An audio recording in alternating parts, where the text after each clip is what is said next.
नमस्कार, मी प्रशांत सागवेकर. शिक्षणाच्या वाटा या कार्यक्रमात तुम्हा सगळ्यांचं आज पुन्हा एकदा मनापासून स्वागत. आज आपण चर्चा करणार आहोत आंतरराष्ट्रीय पातळीवर मेडिकलच्या संधी या विषयावर. आणि या विषयावर चर्चा करण्यासाठी आज आम्ही दोन पाहुण्यांना आमंत्रित केलंय.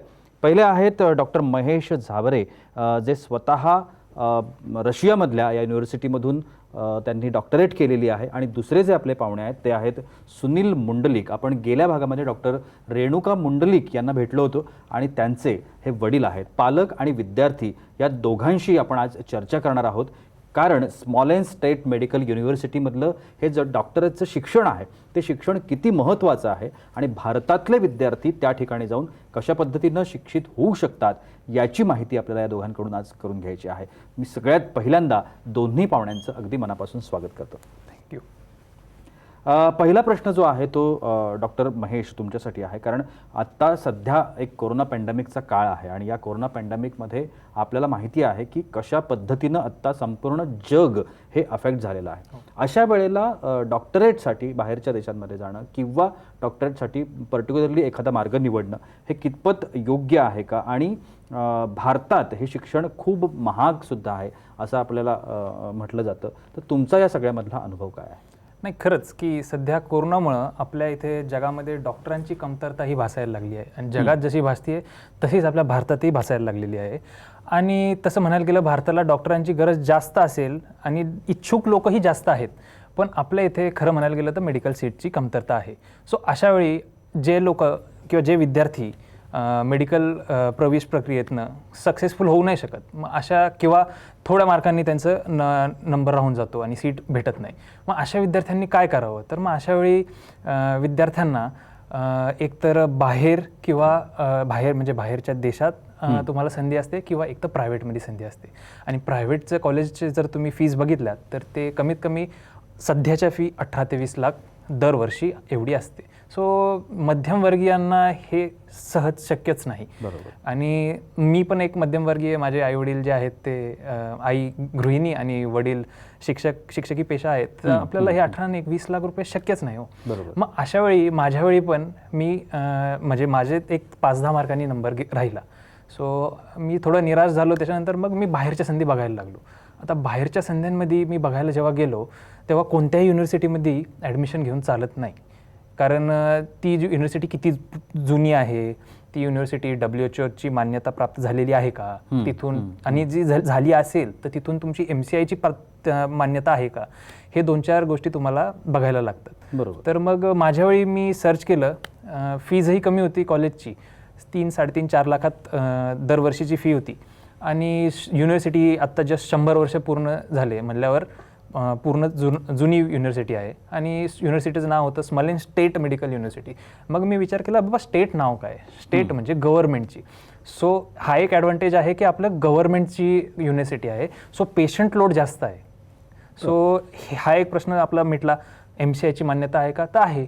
WHO ची मान्यता आहे. मग आता मी असं सर्च केलं की बाबा इथून पासआउट झालेले स्टुडंट किती आहेत. तर माझ्यावेळी जवळजवळ 3,500-4,000 हजार जण होते आणि ते ॲक्च्युली प्रॅक्टिस करत होते. सो मग प्रॅक्टिसही करता येते. तर मग अशा विद्यार्थ्यांना 1-2 जणांना आम्ही भेटलो आणि ह्या युनिव्हर्सिटीसाठी आम्ही प्रवेश प्रक्रियेसाठी आम्ही चालू केलं. निश्चितपणाने. आणि डॉक्टर महेश आता स्वतः डॉक्टर झालेले आहेत आणि आता ते MS म्हणून भारतीय विद्यापीठ युनिव्हर्सिटी सांगली या ठिकाणी पुढचं जे शिक्षण आहे ते सर्जरीमधलं शिक्षण आहे आणि ते त्या ठिकाणी घेता आहेत. खरं तर खूप महत्त्वाची गोष्ट आहे. आता मला पुढचा जो प्रश्न आहे तो सुनील मुंडलिक यांना विचारायचा आहे, कारण त्यांची मुलगी डॉक्टर रेणुका ही त्या ठिकाणाहूनच शिकून आत्ता भारतामध्ये आलेली आहे आणि ती आता पुण्यामध्ये एका हॉस्पिटलमध्ये काम करते. खरं तर या सगळ्या पाठीमागे ना एक स्वप्न असतं, मग ते मुलांचं असेल, कधी पालकांचं असेल, की आपल्या विद्यार्थ्यांनी वैद्यकीय क्षेत्रामध्ये जावं, डॉक्टर व्हावं आणि पुढे जाऊन आपल्या आजूबाजूच्या लोकांची, आपल्या समाजाची सेवा करावी, अशा पद्धतीचं असतं. मात्र या सगळ्यामध्ये महत्त्वाचा जो फॅक्टर असतो तो म्हणजे खर्चाचा. कारण कधीही आपण कोणत्याही गोष्टीमध्ये पुढे पाऊल टाकत असताना स्वतःच्या खिशाकडे पाहत असतो आणि ते पाहणं अगदी रास्त आहे, नैसर्गिक आहे. सुनील सर, तुम्ही काय सांगाल की कशा पद्धतीनं हे रशियातलं जे शिक्षण आहे ते भारतातल्या शिक्षणापेक्षा महाग आहे, स्वस्त आहे? तुमचा काय अनुभव होता? ऑब्व्हियसली प्रत्येक पालकाचं एक स्वप्न असतंच की बाबा त्यांनी डॉक्टर व्हावं, कारण डॉक्टर हे असं नोबल करिअर आहे, याचं कंपॅरिझन कोणाशीच होऊ शकत नाही. पण हे एक स्वप्न राहतं, कारण का तर बाबा त्याची फीज आज जर गव्हर्नमेंट सीट सोडल्या तर प्रायव्हेट नाही अफोर्ड करू शकत. म्हणून बऱ्याचशा पालकांचं स्वप्न हे स्वप्नच राहतं. कारण का तर आपल्या मराठीमध्ये एक म्हण आहे की सगळी सोंग करता येतात पण पैशाचं सोंग करता येत नाही. बरोबर. तर या ठिकाणी मी जेव्हा बघितलं की आता मुलीला तर डॉक्टर करायचं आहे, मग मी कंपॅरिझन करायला लागलो. मग तेव्हा आमच्या बाजूला एक आहेत की त्यांची मुलगी ही रशियामध्ये शिकत होती. त्यांची मी गाठ घेतली. त्यांनी मला हे सजेस्ट केलं की बाबा हे असं रशियामध्ये आपल्याला आपल्या खर्चामध्ये होऊ शकतं. कारण का तर आपण आहोत मध्यमवर्गीय. मग मी ते बघितलं एकंदरीत. तर त्याची फी साधारणपणे 3.5-4 लाख अशी एक होती. मनात विचार आला की हां आपण अफोर्ड करू शकतोय. बरं ती मला एकदम पण भरायची नाही आहे, मला दर वर्षालाच 3.5-4 लाख भरायची फी. त्यावेळी मी एक विचार आला मनात की हां चला आपण हे करू शकतो. प्लस आपल्याला सजेस्ट केलं आहे. कारण का तर त्यांची मुलगी तिथे शिकायला होती. त्यांनी हे सुचवलं म्हटल्यानंतर माझा कॉन्फिडन्स जास्त वाढला. निर्णय घेतला मी. जसं म्हणतात की पहाटेची स्वप्न खरी होतात आणि हे माझं पहाटेचं स्वप्न पूर्ण झालं. कारण का तर हे परवडणार हे याच्यामध्ये होतं. निश्चितपणानं परवडणारं जे एज्युकेशन आहे, परवडणारं शिक्षण आहे ते आपल्या विद्यार्थ्यांना उपलब्ध होतं, याचा जो आनंद आहे पालकांचा तो खूप महत्त्वाचा आहे. या ठिकाणी मी एक बाईट तुम्हाला दाखवणार आहे.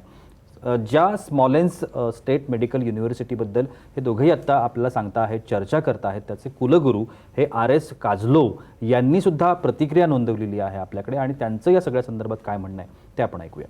Esteemed ladies and gentlemen, Smolensk State Medical University, which is celebrating this year 100th anniversary from its foundation, is very proud to welcome you to our campus. We have a long-term tradition of educating of foreign students. Since 2002, we have exclusive rights of recruiting students given to Cosmos Education Consultant, director of which Dr. Iron Alok. We are very glad that around 1,500 Indian students are currently studying in our university. And also, I would like to announce that basically English language is provided to all of our students from first until 6th year of education. We have specifically devoted staff and also specifically devoted faculty of foreign students, specifically designed to meet needs of our foreign guests. Also, we are extremely proud that majority of our graduates from foreign faculties is very successfully passing screening test upon return to India. Historically, Russian Federation and India have a very long-term friendly tradition. And again, we are delighted that Indian students are choosing our university. We trying to provide the best possible conditions for study. We have specifically devoted students hostel, specifically designed for needs of Indian students. We have very good sports and other activities. Again, trying to provide our guests with the best possible scenario to develop their classical skills in sports, education, and also in different arts. Ladies and gentlemen, we are extremely proud to welcome you to our university and hope that you will choose us. See you soon. काझलोव यांचं काय म्हणणं आहे या सगळ्यामध्ये ते आपण पाहिलं. ते स्वतः एक शास्त्रज्ञसुद्धा आहेत आणि आत्ता ते स्मॉलेन्सचे कुलगुरू म्हणून काम करता आहेत रशियामध्ये आणि खूप छान पद्धतीची मदत या सगळ्यामध्ये या विद्यार्थ्यांना पण होते आणि पालकांना सुद्धा त्यांची मदत होती. रशियामध्ये डॉक्टर होण्यासाठी जी एक प्रोसेस असते, डॉक्टर महेश मला ही प्रोसेस जाणून घ्यायची आहे. कारण बऱ्याच वेळेला असं होतं ना की विद्यार्थ्यांना पालकांना त्या प्रोसिजर्सविषयी माहिती नसतं आणि ते फार कन्फ्यूज होतात. एकतर परदेश आहे आणि परदेशामध्ये गेल्यानंतर काय असणार आहे, कशा पद्धतीने असणार आहे, या सगळ्याचं कन्फ्युजन असतं. तर ह्या प्रोसेसबद्दल तुम्ही काय सांगा? बघा, प्रोसेस फार सोपी आहे.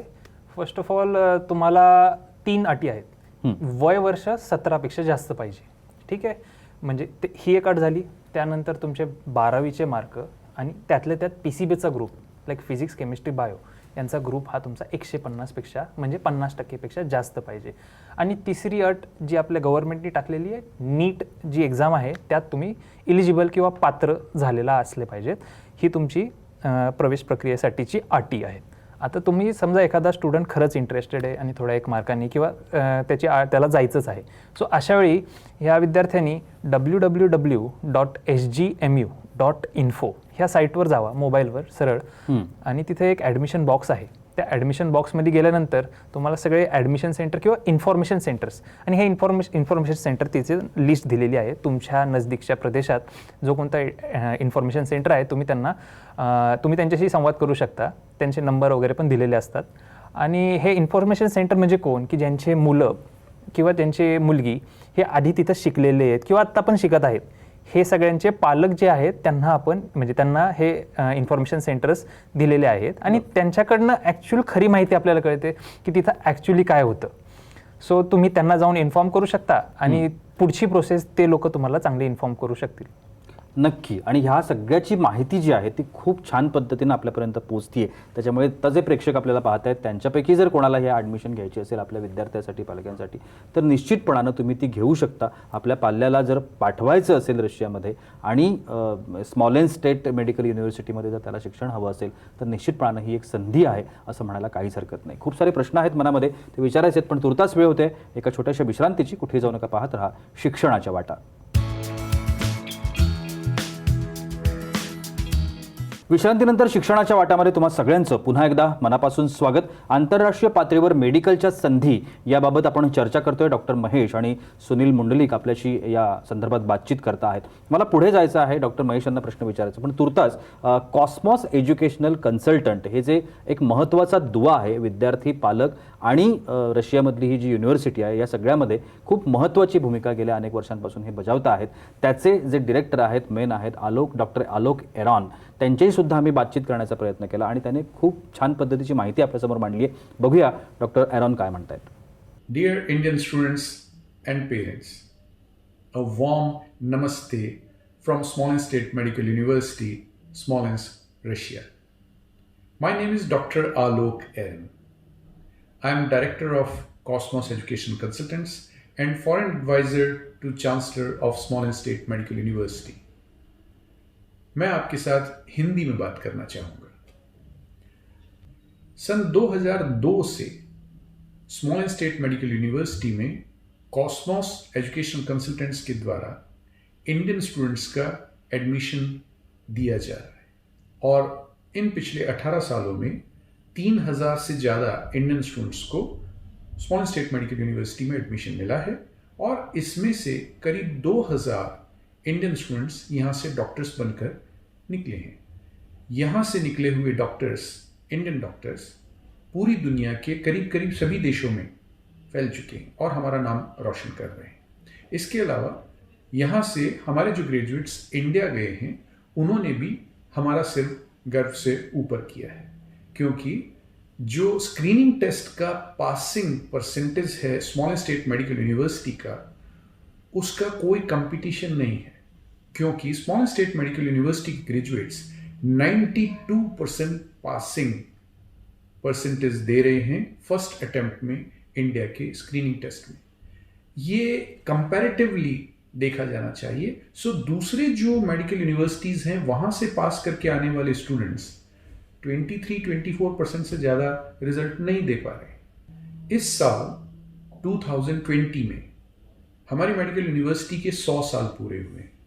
ये मेडिकल यूनिवर्सिटी 1920 में बनी थी और इस साल 100 साल पूरा होने के उपलक्ष्य में इस साल जिन भी इंडिया के बच्चों को एडमिशन इस मेडिकल यूनिवर्सिटी में मिल रहा है उन सभी की फीस में $500 की सब्सिडी देना अनाउंस हुआ है.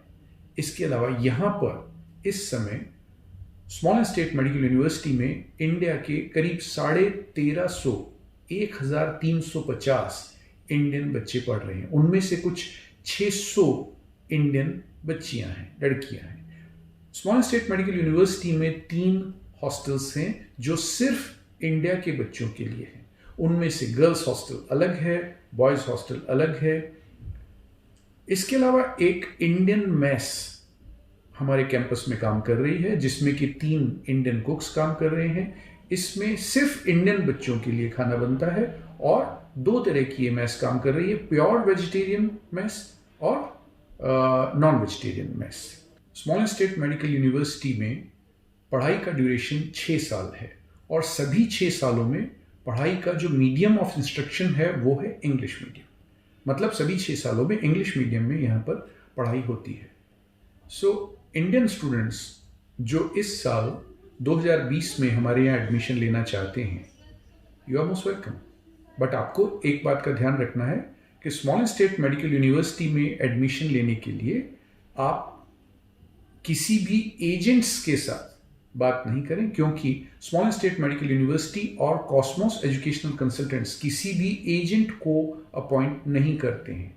हमारे यहाँ पर जो भी एडमिशन्स होते हैं वो सभी या तो इस समय हमारे यहाँ पर जो इंडियन स्टूडेंट्स पढ़ रहे हैं उनके रिकमेंडेशन से होते हैं, या वो ग्रेजुएट्स जो हमारे यहाँ से पढ़ करके और डॉक्टर बनकर जा चुके हैं उनके रिकमेंडेशन से होते हैं। बट इंडिया के किसी भी एजेंट्स को हम लोग अपॉइंट नहीं करते हैं। मतलब एडमिशन सिर्फ और सिर्फ कॉस्मोस एजुकेशन कंसल्टेंट्स के द्वारा, और इंडिया के जो बच्चे भी यहाँ पढ़ रहे हैं या जो ग्रेजुएट्स हमारे यहाँ से निकल चुके हैं उनके रिकमेंडेशन के द्वारा ही होता है।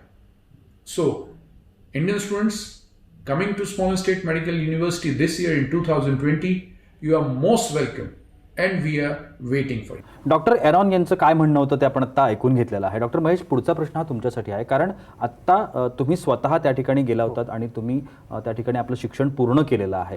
आता या सगळ्या प्रोसेसमध्ये महत्त्वाची गोष्ट असते ती म्हणजे स्कॉलरशिप. विद्यार्थ्यांना खरं तर आर्थिक भार हलका करण्यासाठी म्हणा किंवा जो काही खर्च झालेला असतो तर त्याच्यातला काही खर्च जर परत मिळू शकत असेल तर ते कोणाला नको असतं. अर्थात त्यासाठी विद्यार्थ्यांची धडपड सुरू असते. स्कॉलरशिपच्या संदर्भामधली त्या ठिकाणची जी प्रोसेस आहे ती कशा पद्धतीची आहे? स्कॉलरशिपची प्रोसेस म्हणजे फार काय नाही तर मुलाला काम करायचं आहे. एकदा त्याच्या आईवडिलांनी खरं तर ॲक्च्युली फी भरलेली आहे. आता त्या मुलाचं मनात ती पैसे किंवा पालकांनी भरलेली फीस याबद्दल किती जाणीव आहे याच्यावरनं तुम्हाला कळू शकते. जेव्हा मुलगा तिथं जातो किंवा मुलगी तिथे जाते आणि ती किती अभ्यास करते, तिचा जर चांगले स्कोर्स आहेत, ती टॉप रँकर्समध्ये येत असेल, तर आलोक एरॉन यांच्या आईवडिलांच्या स्मृतीनं एक कॉस्मॉस एज्युकेशनल कन्सल्टंटनी एक स्कॉलरशिप दिलेली आहे. जर तुमचे मुलगा किंवा मुलगी ही टॉप रँकर्समध्ये असेल तर तुमची 100% फी ही तुम्हाला परत भेटते किंवा तुम्ही ती पुढच्या वर्षाला भरू शकता. ही अशी स्कॉलरशिपची तुम्हाला देता आपली कॉस्मॉस आणि युनिव्हर्सिटी हे आपल्याला देतं. निश्चितपणानं मला जो याच्या पुढचा जो प्रश्न आहे की MBBS केल्यानंतर, कारण तुम्ही भारताच्या बाहेर आहात, देशाच्या बाहेर आहात, दुसऱ्या देशामध्ये तुम्ही शिक्षण घेताय, पण तुम्हाला पुन्हा जे तुमचं करिअर आहे ते आपल्या भारतामध्ये येऊनच करायचं आहे. मग अशा वेळेला इथे प्रॅक्टिस करण्यासाठी म्हणून काही अडचणी येतात का? आणि दुसरी MD किंवा MS करताना वेगळ्या काही समस्या किंवा वेगळ्या काही अडचणी येऊ शकतात का? या संदर्भात काय सांगाल? नाही, हे बघा, तुम्हाला प्रॅक्टिकल नॉलेज हे तुम्हाला भरपूर भेटेल रशियामध्ये, त्याबद्दल काही शंका नाही. आता राहिलं काय तर डॉक्युमेंटेशनचं संपूर्ण काम हे आपलं कॉस्मॉस एज्युकेशनल कन्सल्टंट आपल्याला पूर्णही करून देतात. आत्ता मी सध्या भारतीमध्ये MS सर्जरीच्या कोर्सला यावर्षीच ॲडमिशन घेतलेलं आहे मेरिटनी. आणि सगळे जे डॉक्युमेंट लागत होते हे मला माझ्या 1 वर्षापूर्वी म्हणजे इंटर्नशिप करण्यापूर्वी मी जेव्हा रशियातनं तिथून पासआउट झालो त्याचवेळी कॉस्मॉस एज्युकेशनल कन्सल्टंटनी पूर्ण डॉक्युमेंटचा गठ्ठा माझ्याकडे दिला जो मला लागत होता. किंवा नंतर मग असं होतं की नंतर एखादं डॉक्युमेंट मिसिंग होतं, सो ते मिसिंग नाही व्हावं याची काळजी त्यांनी 1.5 वर्षापूर्वीच घेऊन ठेवलेली होती. सो काही डॉक्युमेंट लागलं नाही. आता हे झालं डॉक्युमेंटेशनचं. आता स्किल्स वाईज मी म्हणेल की मी कोणत्याही लेवलला कोणत्याही इथल्या इंडियन ग्रॅज्युएट्सची कमी नाही. उलटं मी इंटर्नशिपमध्येच आम्हाला यावेळी सीट भेटलं. सो यावरनं आपल्याला कळू शकतं की आपल्या स्मॉलेस्ट स्टेट मेडिकल युनिव्हर्सिटीमधून शिक्षणाची जी लेवल आहे ती किती चांगली आहे. कारण तुम्हाला इथल्या गव्हर्नमेंटच्या स्टुडंटची, आणि ती स्मॉलेस्ट ऑफकोर्स गव्हर्नमेंटचंच आहे, पण आपल्या अशा मनात शंका राहते की बाबा रशियात गेला आहे तर तिथं आपल्याला कितपर्यंत शिकवतील. पण जे शिक्षणाची तुमची लेवल आहे ती इक्वल आहे. मी तर एक वेळ म्हणेन की जास्त आहे, कारण तिथं तुम्हाला डिजिटलायझेशन जास्त तुम्हाला दिसेल इन कम्पॅरिझन टू आपल्या इंडियामध्ये. तुम्हाला तिथे 3D डेस्क आहेत, तुम्हाला तिथे अजून तुम्ही जर ॲनाटॉमी बघायला गेला तर तिथं त्यांनी 3D डेस्क वगैरे अवेलेबल करून दिलेलं आहे जे आपल्या इंडियामध्ये नाही. सो त्याप्रमाणे तर मग तुम्ही म्हणायला गेला तर मी रशियाला जास्त फेवर करेल MBBS साठी. निश्चितपणानं. सुनील सर, तुम्हाला पुढचा प्रश्न आहे, कारण आत्ता ज्या पद्धतीनं डॉक्टर महेश आपल्याला माहिती सांगतात किंवा डॉक्टर रेणुका तुमची मुलगी त्यांनी या ठिकाणी येऊन माहिती सांगितली होती, मात्र या सगळ्यामध्ये पालकांच्या मनामध्ये जी काही अनेक भीती असतात, कारण एकतर मुलाला परदेशात पाठवायचं आहे, तिथं शिक्षणासाठी पाठवायचं आहे आणि जवळजवळ आयुष्यातली 5-6 वर्ष ही मुलं बाहेर राहणार आहेत. तर या सगळ्यामध्ये ना एक सुरक्षा हा एक फार महत्त्वाचा पार्ट येतो. मग तो मुलगा असो किंवा मुलगी असो, आपली मुलं त्या ठिकाणी गेल्यानंतर सुरक्षित राहतील ना आणि ती व्यवस्थित शिक्षणाच्याच संदर्भात त्या ठिकाणी संलग्न राहतील ना, अशा पद्धतीची काळजी पालक म्हणून तुम्हाला वाटणं ही अगदी साहजिक गोष्ट असते. तर त्या संदर्भात तुम्ही काय सांगाल? तुमचा एक्सपिरियन्स काय होता? अगदी महत्त्वाचा प्रश्न तुम्ही विचारला. हाच प्रश्न मला जेव्हा ते इन्फॉर्मेशन सेंटर जेव्हा त्यांच्याकडे गेलो होतो त्यांना मी हा विचारला होता, तेव्हा त्यांनी मला एक आश्वासन दिलं होतं की तुम्ही काळजी करू नका, तिथे आपले जे डॉक्टर आलोक एरॉन सर आहेत ते स्वतः त्याला आपल्या मुलाप्रमाणे जपतात. ॲडमिशन घेतली मी. जेव्हा दिल्लीला आम्ही डॉक्टर आलोक सरांना भेटलो होतो तेव्हा त्यांना मी पुन्हा हा प्रश्न विचारला. तेव्हा त्यांनी कौतुकाने माझ्या पाठीवर हात ठेवून त्यांनी मला सांगितलं की तुम्ही काळजी करू नका, ही जशी तुमची मुलगी आहे तशीच ही माझी पण मुलगी आहे, त्यामुळे तुम्ही काळजी करू नका, ती तिथे पोचल्यानंतर तुम्हाला फोन करेल. आम्ही दिल्लीला होतो, ती दुसऱ्या दिवशी संध्याकाळी तिथे पोहोचली. आम्हाला सांगितलं होतं की साधारणपणे तुम्हाला एक 10च्या सुमारास फोन येईल. आमचं 9:30 पासून धगधग चालू होती, अरे फोन येतो की नाही, पोचले की नाही. आणि बरोबर 10ला फोन आला. तेव्हा पटलं की यांनी जो मला शब्द दिला होता तो अगदी तंतोतंत खरा पटला.